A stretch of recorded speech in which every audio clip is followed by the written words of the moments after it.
Action Breast Cancer is a programme of the Irish Cancer Society, and it was started to provide advice, support and information on breast health and breast cancer.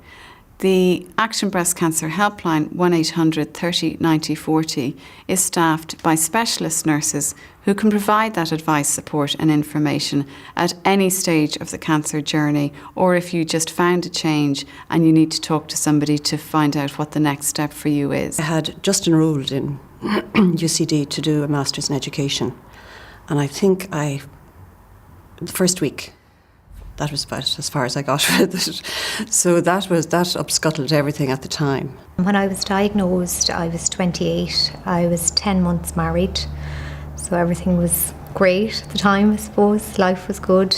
It wasn't as easy as finding a lump, because it was really that my breast had changed. One of my breasts had changed, and I'd look at it and say, I'm getting old, so it has changed. It's drooping a bit or whatever. And I'd move it around and it'd look fine. But in the back of my head, I kind of sort of said to myself, no, I really should go and have this checked. I was taking a bath and I discovered a lump, and immediate panic. I jumped out of the bath. I was at home alone, so I didn't tell anybody. And the next day, I was talking to my mother and I said, I'm after finding a lump. And she said, what does it feel like? And I said, it's hard and it's small. Which is just to be on the safe side, I think you should go to the doctor.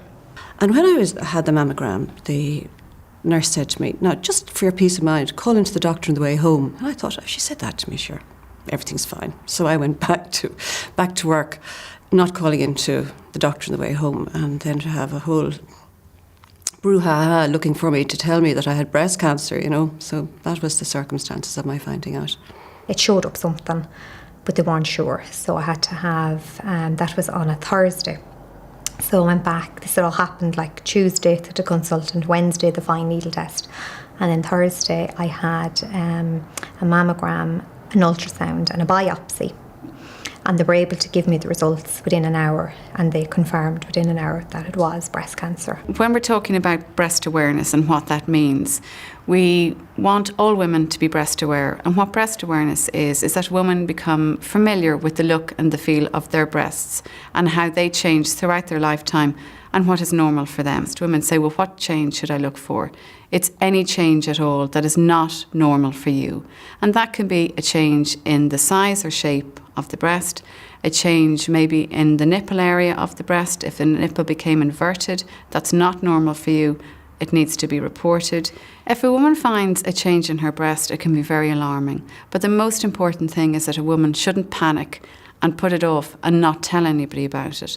9 times out of 10, when a woman finds a change in her breast, it's benign, which means there's nothing wrong. It can be a normal change in the breast. Breasts are very complicated and they change throughout our lifetime. But if a woman finds a change, she should go to her GP, male or female, whichever she feels most comfortable with, or even to a doctor in a family planning clinic, and to go to the GP and discuss the change with the doctor, to be examined and to say how long the change has been there, what it's like, does it change come and go, and routine questions like that will be asked. Initially they said that I would have chemotherapy, but they didn't know how much or when, and they thought initially it would be just chemotherapy. But I think when I had my operation, they discovered that there was another little lump there and they had to take lymph nodes, and so I had to have 8 weeks of chemotherapy, and that was 4 and 4, and then I had to have 28 treatments of radiotherapy, and I'm on hormonal treatment now at the minute. People think there's one breast cancer, but in fact there are many different types under that name of breast cancer. So people will get different types which need different treatment. So the treatment options for some people could be, first of all, having surgery, and that could be partial removal of the breast or all removal of the breast. And this can then sometimes be followed by chemotherapy and or radiotherapy and hormonal therapy. So there are many different combinations of treatment, many different types of drug which will be used for the different types of chemotherapy, and some treatments will not involve radiotherapy or hormonal therapy. But the treatment is individually based, and that is what is very important to remember. So if people have a diagnosis of breast cancer and they're talking to other women who have breast cancer, they may find that they're not having the same treatment. There's not that there's nothing wrong with the treatment that they're getting, it's they're getting a particular type of treatment to treat their type of disease. I remember the liaison nurse explaining to me like what was going to happen and that the anti-sickness drugs was great and all that. But the one thing that they didn't prepare me for was going in and reading in the script from one of the characters. She referred to it as a chemo salon because she worked in a hairdresser. And I just got such a shock when I walked in and I saw everybody sitting around, you know, having chemotherapy. I expected to be in a little private cubicle, you know, on my own, not having to look at it. And that really now shocked me. I didn't experience chemotherapy or radiotherapy. I had part of my treatment was having my ovaries removed and going on tamoxifen. Phew, a roller coaster. You plunge straight into menopause. So you're coping with all sorts of things. You're coping with the lack of femininity. You're coping with the diagnosis of potentially lethal disease, and then you're coping with all the physical symptoms that menopause brings, that you're not expecting, of course. So you go from leading this perfectly normal life one day to this kind of all sorts of things happening to you that you have really no control over the next. And hot flushes and just not knowing whether I was on my head or my heels or, you know.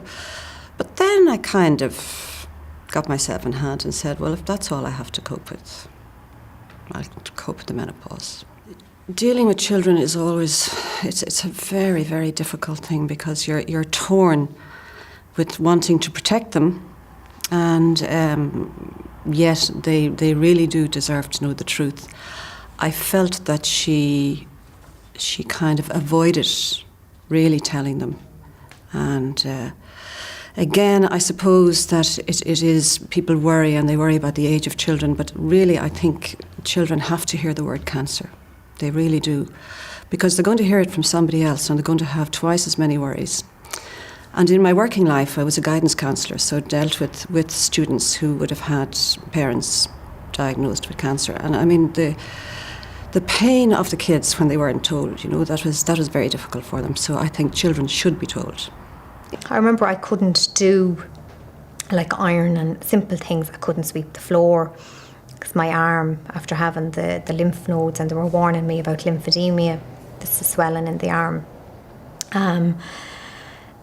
Hanging out clothes, taking clothes out of the washing machine. Just for the first 6 weeks, practical things, and I'd be very kind of proud and independent, and I wouldn't ask for help.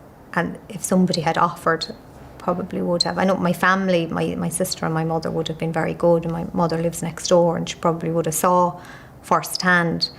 But I think if people offer help, generally you won't need an awful lot of help, and you might need help. I mean, at one stage then we all do the independent thing. I said, no, I don't need anybody, I'd be struggling through. But finally I said to a friend of mine, you could actually do some shopping for me, you know, something as simple as that, and people really want to help. So it's just to be out there, say, I'm here, if you want anything, come talk. And then afterwards friends would call and say, okay, we'll go out to lunch. That was lovely. Or we'll go out for a cup of coffee, so that was very nice. There's the peer-to-peer support group, which is called Reach to Recovery.